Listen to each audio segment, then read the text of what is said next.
Hello, everyone, and welcome to Barack Obama's 2012 Reddit AMA, which is still the most popular Reddit AMA of all time at the time of this recording.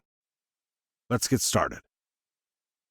Question: I am a recent law school graduate. Despite graduating from a top school, I find myself unemployed with a large student loan debt burden.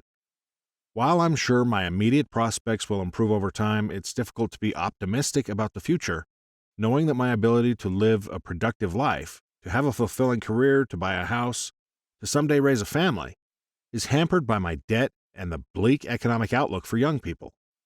I know that I'm not alone in feeling this way. Many of us are demoralized. Your 2008 campaign was successful in large part due to the efforts of younger demographics. We worked for you, we campaigned for you, and we turned out in record numbers to vote for you. What can I say to encourage those in similar situations as I am to show up again in November? What hope can you offer us for your second term?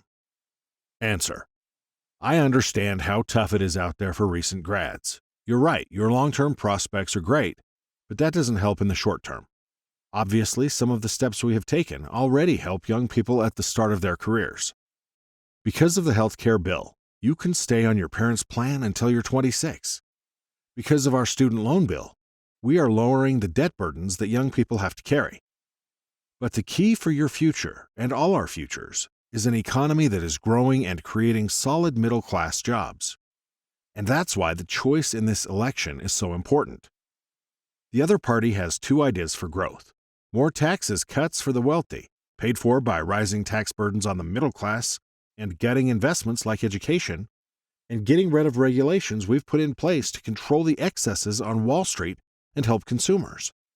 These ideas have been tried, they don't work, and will make the economy worse.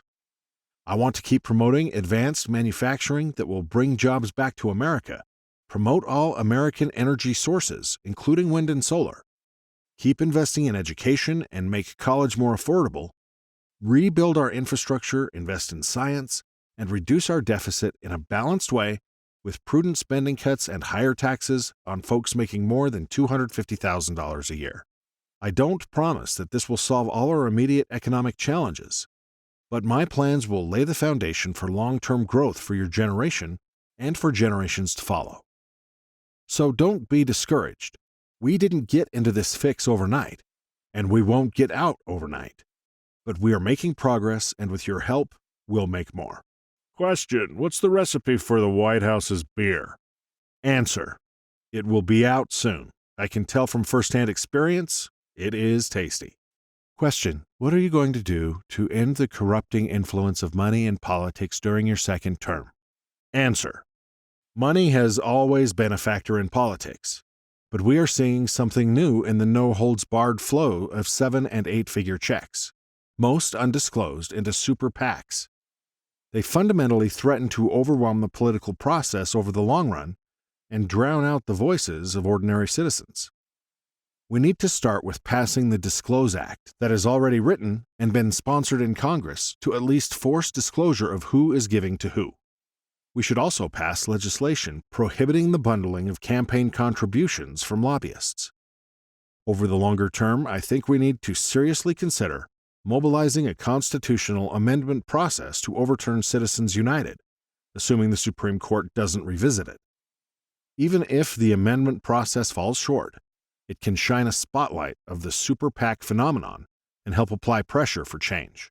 Question: what was the most difficult decision that you had to make during this term? Answer: the decision to surge our forces in Afghanistan.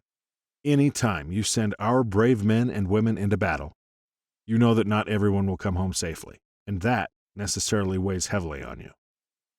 The decision did help us blunt the Taliban's momentum and is allowing us to transition to Afghan lead, so we will have recovered that surge at the end of this month and will end the war at the end of 2014.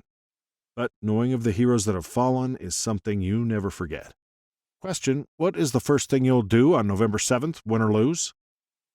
Answer: win or lose, I'll be thanking everybody who is working so hard, especially all the volunteers in field offices all across the country, and the amazing young people in our campaign offices. Question: how are you going to help small businesses in 2013 and 2014? And what, if any, bills are you going to implement for small businesses in 2013 and 2014? Answer: we've really focused on this since I came into office. 18 tax cuts for small business, easier funding from the SBA.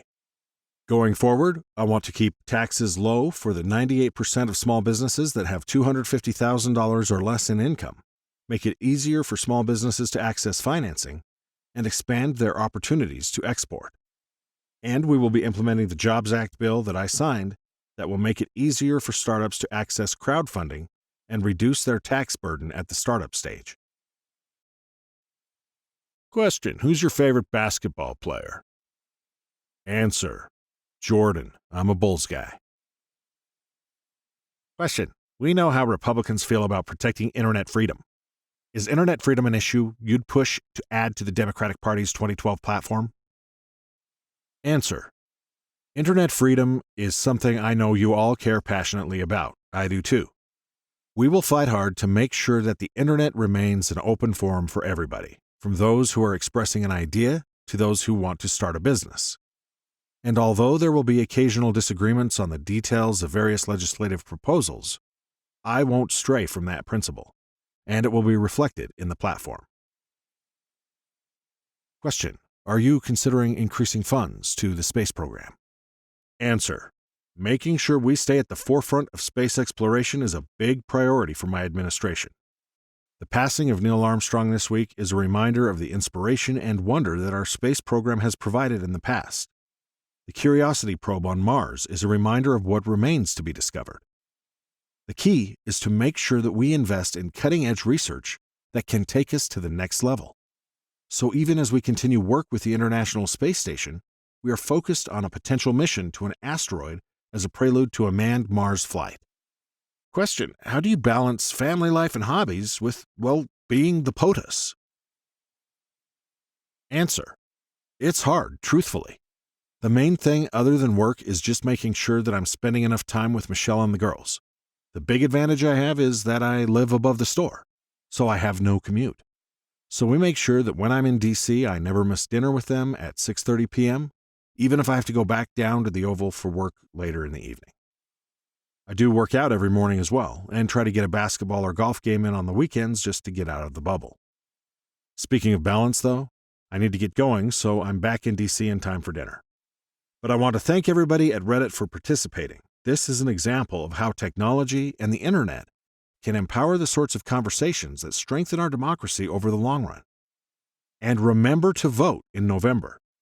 If you need to know how to register, go to gottaregister.com.